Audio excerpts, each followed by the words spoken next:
चील और एक नन्हा सा मेंढक पक्के दोस्त बन सकते हैं। आज की हमारी कहानी है लालची नागिन और चतुर चील की।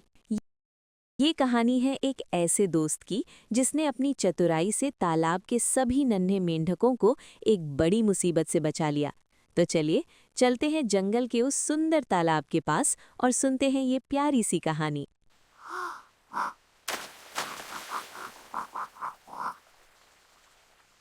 एक बहुत ही सुंदर जंगल के तालाब में एक मेंढक और मेंढकी रहते थे।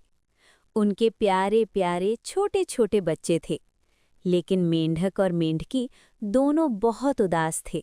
जानते हैं क्यों? क्योंकि तालाब के पास एक लालची नागिन रहती थी जो उनके बच्चों को बहुत परेशान करती थी। सुनो जी, मैं बहुत डरी हुई हूँ।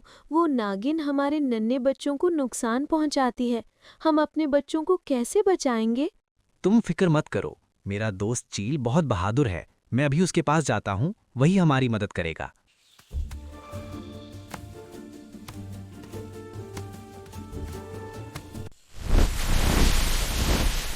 मेंढक कूदते हुए अपने दोस्त चील भैया के पास पहुंचा और उसे सारी बात बताई। चील भाई, वो नागिन हमारे बच्चों को तंग करती है।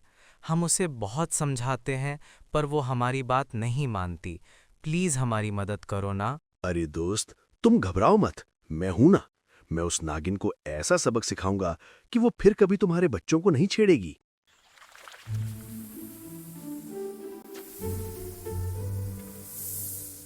उधर नागिन के भी छोटे छोटे बच्चे हुए थे।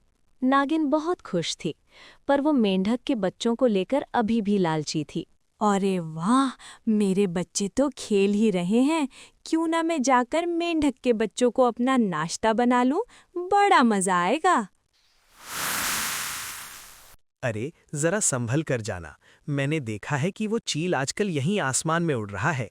मेरी मानो तो लालच मत करो, कहीं हम पर और हमारे बच्चों पर कोई मुसीबत ना आ जाए।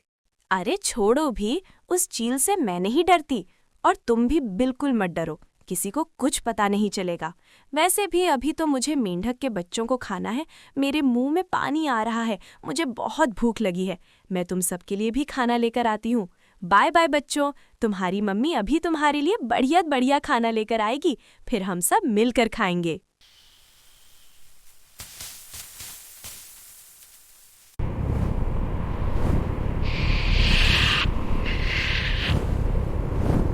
नागिन अपने बिल में से निकल चुकी है, मुझे भी तैयार रहना होगा।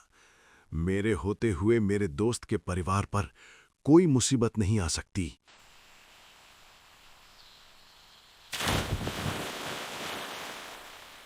चील ने नागिन को मेंढक के घर की ओर जाते हुए देख लिया था।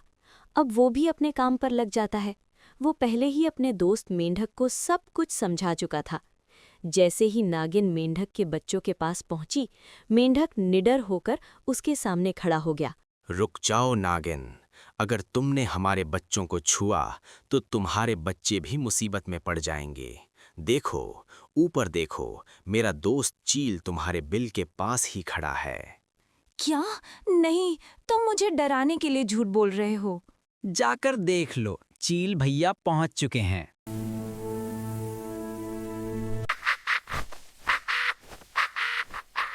नागिन डरकर अपने घर की तरफ भागी। वहां उसने देखा कि उसके बच्चे गायब थे। तभी चील भैया उड़ते हुए आए। जय श्री राम। नागिन का एक छोटा बच्चा था। नागिन रानी, तुम्हारे बच्चे तो बहुत ही प्यारे हैं। मैंने बाकियों को तो खा दिया है, अब इसे भी ले जा रहा हूँ। नहीं नहीं चील भैया, मेरे बच्चे को छोड़ दो। मुझ माँ पर दया करो, मेरे बच्चे मेरी दुनिया हैं। अच्छा, अब तुम्हें पता चला। जब खुद पर मुसीबत आई और जब तुम दूसरों के बच्चों को परेशान करती हो तो उनके मम्मी पापा को कितना दुख होता है, कभी सोचा है? मेंढक भी तो तुमसे ऐसी ही विनती करता था ना।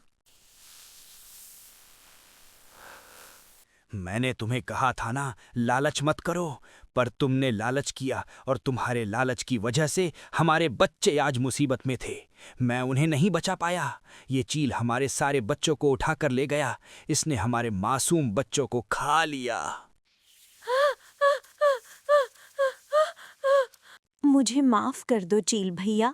मैं वादा करती हूँ कि मैं आज के बाद किसी को तंग नहीं करूँगी और यहाँ से बहुत दूर चली जाऊँगी। मेरे इस बच्चे को छोड़ दो। ठीक है, अगर तुम वादा करती हो कि तुम यहाँ से चली जाओगी तो जाओ।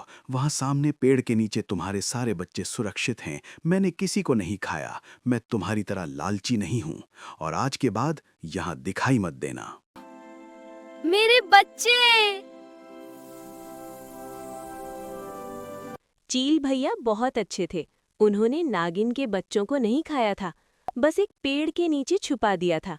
जैसे ही नागिन ने वादा किया, चील भैया ने उसके बच्चों को वापस कर दिया।